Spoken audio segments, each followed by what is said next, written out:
Buonasera a tutti, oggi è martedì 19 novembre e con oggi sono 180 giorni che trascorro su questa gru, la gru Ursus, la gru galleggiante ormeggiata nel porto di Trieste.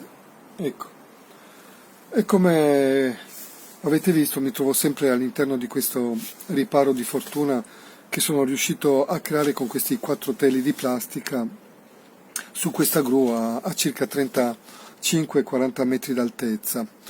E oggi mi è andata anche abbastanza bene perché, come vedete, non c'è vento e nonostante siano stati previsti dei temporali tutto il giorno, invece ha piovuto pochissimo e in qualche modo sono stato graziato. Potete immaginare per me quando non ci sono i temporali, quando c'è questo assenza di vento è come se fosse festa. E lo ricordo per chi magari per la prima volta si dovesse imbattere in questo video. Io sono su questa gru per una manifestazione, per una protesta molto importante, molto seria e anche molto pericolosa, come potete immaginare, perché vivere qui su in queste condizioni così estreme non è per niente facile. E non si rischia soltanto la vita, ma si rischia anche la salute, perché ormai qua il livello di umidità e le condizioni sanitarie sono veramente oltre ogni limite. E però io sono determinato, come l'ho detto più volte, l'ho fatto per credo capire ampiamente, ad andare avanti fino in fondo, perché quello che è stato fatto è di una gravità inaudita e inaccettabile. Mi hanno portato a causa dell'inerzia, dell'incompetenza, delle furberie di questa classe politica locale, di questo sindaco di Trieste, Roberto Di Piazza. Io ho perso la mia unica impresa, fonte di vita e di reddito, un'impresa sana, bella e produttiva che dava lavoro a me e altri 15 dipendenti. È stata paralizzata per anni con un escamotage, nascondendosi dietro il dito di una di queste direttive europee, nel mio caso la Bolkestein, e poi hanno fatto una decadenza della mia concessione. Vi ricordo che quella concessione era un titolo certo, era quel contratto che noi piccoli imprenditori avevamo fatto con lo Stato, che doveva appunto garantire i nostri investimenti, quelli che abbiamo fatto e che ho fatto anch'io, come avete visto, con la Voce della Luna, che da quella catapecchia che ero riuscito a creare quel gioiellino che aveva rivitalizzato oltretutto anche tutta quella zona, che vi ricordate prima del 2000 era veramente triste quel posto, e tutta quella zona era veramente depressa si è rivitalizzato tutto e tutti stavano bene. Nonostante poi io abbia subito delle sciagure pazzesche, tipo un incendio doloso e due mareggiate, io comunque mi ero risollevato, mi ero comunque tirato sulle maniche e avevo rimesso comunque in piedi diverse volte la mia impresa, nonostante le sciagure. Ma la sciagura più grande in assoluto, dove mi sono imbattuto e dove non ho potuto proprio fare niente, non è stata il criminale che ha dato fuoco alla Voce della Luna, che ha tentato di ammazzarmi, neppure le mareggiate, non so, è proprio la nostra classe politica, locale e nazionale. Peggio di un criminale, peggio di uno tsunami sono i nostri politici. E infatti abbiamo visto che quello che sono stati capaci di fare a noi piccole imprese, piccoli medi imprenditori, è stato in questi anni è stato uno stillicidio di imprese e di imprenditori che addirittura si sono tolti la vita, insomma, hanno portato veramente alla disperazione, all'esasperazione centinaia di migliaia di persone. Solo che io non voglio dargliela vinta così facilmente. Perché togliermi la vita vuol dire fargli un favore, no? È quello che loro vorrebbero. E infatti lo dicono poi anche apertamente, no? Questo nostro sindaco di Trieste, Roberto Di Piazza, lo dice attraverso i suoi troll, i suoi fake, i suoi odiatori, no? Che mi invitano a togliermi la vita. Ecco, vi rendete conto a cosa siamo arrivati e cosa dobbiamo sopportare tutti i giorni questa classe politica, no? Con questa forma mentis dentro così primitiva, violenta, no? E lo fanno attraverso anche i loro giornali, i giornalisti, e lo abbiamo visto anche attraverso Tele4, la prima TV al mondo a sdoganare il suicidio in diretta. È una TV che è legata politicamente a questo sindaco e vorrebbero silenziarci in questo modo, vorrebbero non farci protestare, guai, no, a protestare. È questo che ci dicono, no? Che ci ha detto anche questo direttore di Tele4, Bacialli, che in una trasmissione di TV, per giustificare la schifezza che hanno fatto, ha fatto la doppia schifezza, dicendo che sì, d'altronde però se Di Finizio non insistesse nel questo suo manifestare non scatenerebbe l'ira di questi odiatori. Ma come? Cioè un pacifico cittadino non ha il diritto di manifestare legittimamente per delle cose veramente sacrosante e inviolabili, perché potrebbe scatenare l'ira degli odiatori, no? Senza pensare a quello che ha fatto il suo giornalista, quello che ha detto è uscito dalla sua bocca e del suo ospite, Franco Però, il direttore del Teatro Rossetti. Però è tutto così, tutto un coprirsi le spalle tra di loro, no? Il filo conduttore, come ho già detto in altro video, è sempre questo filo neoliberista di questa estrema destra finanziaria, no? E questo sindaco non perde occasione di mostrare veramente quello che è la sua natura, la sua forma mentis, insieme ai suoi consiglieri, i suoi assessori, che lo difendono, che sostengono questo suo modus operandi, no? Ormai che è andato oltre ogni limite, ormai tutta la gente per bene che sta guardando questa cosa veramente non prova altro che sempre di più disprezzo nei confronti di questo sindaco che è stato capace di fare questa cosa qua. E loro avevano gli strumenti giuridici e politici per risolvere immediatamente questa situazione, per mettere in salvo la mia impresa da questa direttiva Bolkestein, e non li hanno voluti usare e si capisce perché ovviamente dovevano fare gli interessi di una multinazionale che oggi ha preso il mio posto, cioè si è impossessata così, si è sbranata, a dire il vero, questo è il termine giusto, la mia impresa, senza neppure passare per un bando di gara. Ricordo che questa direttiva Bolkestein, questa fantomatica direttiva Bolkestein, questo dito appunto dove si nascondevano una di queste tante direttive che servivano proprio a aprire la strada nel nostro paese a banche, mafie, multinazionali e i soliti e inevitabili amici degli amici. E questa direttiva qua che cosa faceva? Praticamente stracciava i nostri vecchi contratti e ci imponeva a tutti quanti di andare a un bando di gara internazionale. Cioè, rendetevi conto, e noi piccoli imprenditori saremmo dovuti andare a competere con banche, mafie e multinazionali. Chiaro che siamo perdenti in partenza, ma Oltretutto abbiamo visto, no? Cioè, non hanno neppure bisogno di partecipare al bando di gara, loro sbranano e basta, insomma. E in questo veramente la Voce della Luna è proprio un esempio emblematico di quello che doveva essere il progetto europeo e di che cosa sono questi nostri politici, altro che dei camerieri, dei mercenari al soldo di questo sistema. Di questa finta Europa dei popoli, no? E poi che siano neri, gialli, rossi, verdi o rosa fucsia, insomma, stanno tutti in qualche modo sostenendo queste politiche turbocapitaliste dell'estrema destra finanziaria. E, e quindi io non sono disposto né a togliermi la vita come vorrebbero loro, e non sono neppure disposto a rassegnarmi come vorrebbero loro, no?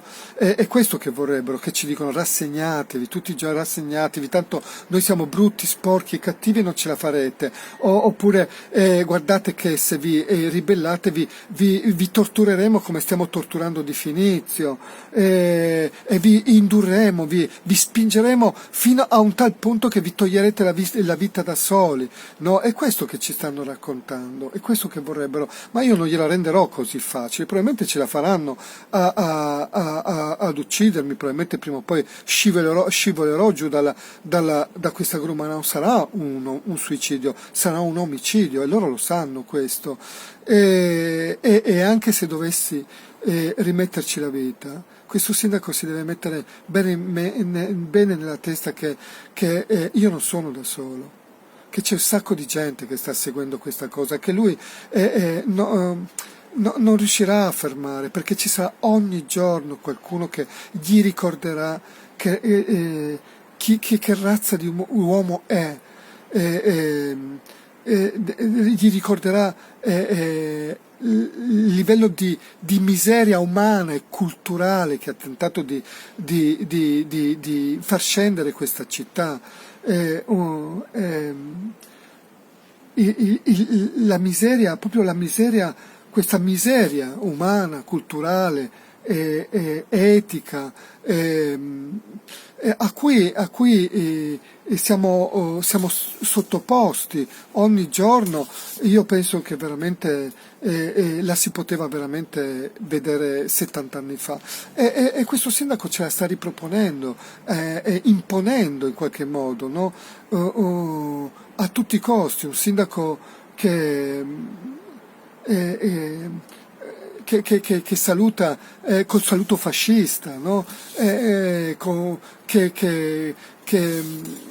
Il sindaco che verrà ricordato, che verrà ricordato, il sindaco del dito medio, cioè proprio, e lui vorrebbe che noi assomigliassimo a lui, no? A questa cosa qui, e non ci spaventerà, no? Non riuscirà a spaventarci con i suoi diti medi, con il suo saluto fascista, con, con, eh, con la sua violenza verbale, no? Questo sindaco che trasuda da tutti i pori, no? Questa violenza intrinseca, e questa sottocultura, no? Questa sottocultura che pensavamo di aver seppellito più di 70 anni fa, e che lui vuole riproporcela in tutti i modi e imporcela, no? No, questo sindaco si sbaglia, perché non sarà così. Anzi, e più farà così, e più mostrerà così, di imporci con la violenza e con i suoi soprusi, questo suo modus operandi, il suo modo di pensare, e più scatenerà la rabbia, il disprezzo della gente per bene, perché questo così sarà, però non perde occasione, no? Quest'uomo che non perde mai occasione di farsi vedere in tutta la sua miseria umana, e in tutta la sua violenza, no? Perché è così. E non più tardi di ieri. Sapete che in questi giorni io sto portando avanti in parallelo una manifestazione insieme a degli amici e sostenitori, per ricordare a questa classe politica, ma anche ai nostri concittadini che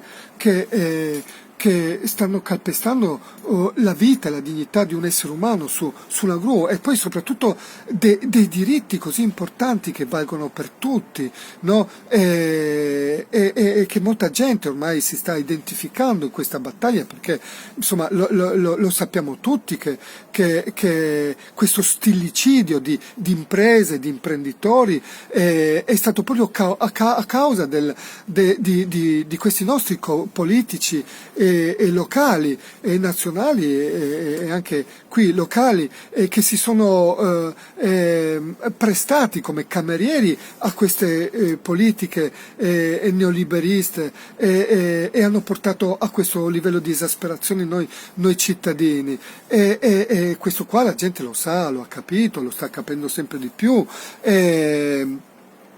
E quindi noi lo ricorderemo tutti i giorni con questa trombetta, vedete questo strumento molto semplice ma molto efficace, in effetti sta dando anche parecchio fastidio, così fastidio che il nostro sindaco si è sentito così in dovere di far partire dal comune di Trieste direttamente e di corsa due energumeni per silenziare delle persone, veramente delle persone proprio miti, pacifiche, delle brave persone con questa trombetta, magari sperava che i suoi energumeni spaccassero queste trombette con le loro mani come ha fatto lui in Piazza Unità con un'altra persona pacifica che era lì con la bandiera di Trieste e soltanto perché portava il lutto, perché questo era il sentimento di questa persona in quel momento, a lui dava fastidio perché non era in linea col suo pensiero,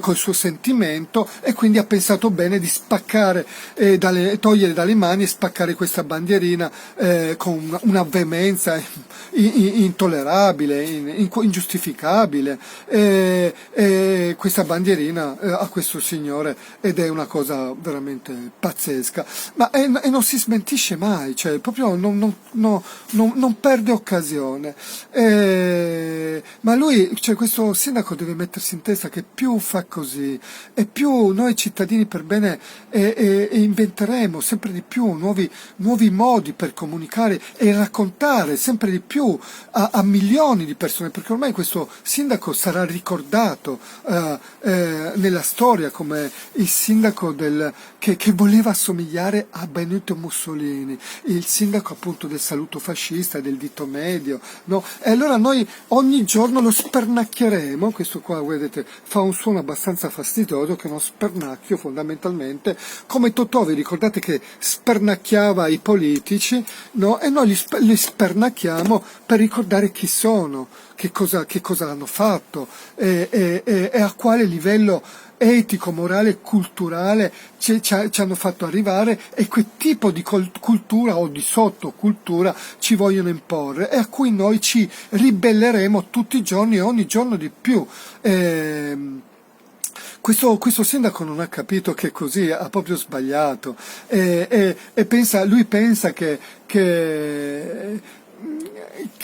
tenendo una persona qui 6 mesi su una gru a patire le pene dell'inferno dopo quello che ha fatto, no? Poi quello che ha fatto ormai ve l'ho raccontato più volte, è inutile che ve lo racconto, insomma, oltre che il danno, anche la beffa mi aveva proposto anche questa location alternativa per compensare al danno che avevano fatto, e poi ha fatto peggio del peggio, perché su quella location poi era una fuffa e non era neanche nelle disponibilità del comune, per cui cioè veramente ci si chiede: ma che cos'ha nella testa veramente questa gente, che cos'ha per arrivare a questo livello e prendersi gioco della vita, della salute e della dignità delle persone in questo modo.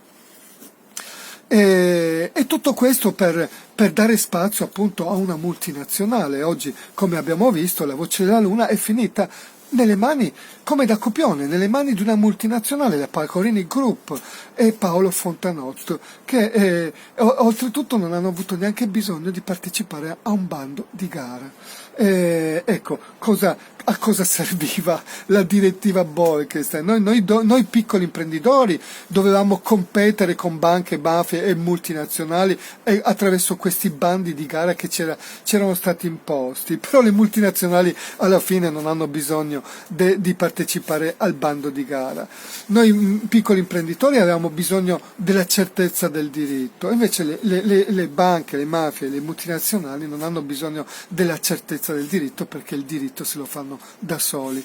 Ecco, questo sindaco sta facendo emergere tutto questo lettamaio, e questo sindaco con la sua intelligenza, con i suoi troll, con i suoi fake, con i suoi odiatori, col suo sistema primitivo e violento, sta facendo emergere tutta questa schifezza, e noi continueremo a raccontarlo fino alla fine dei nostri giorni. Questo che se lo metta bene in testa, non sarà con la violenza che ci silenzierà, anzi farà proprio il contrario, susciterà ancora più disprezzo da parte dei cittadini per bene. Buona serata a tutti.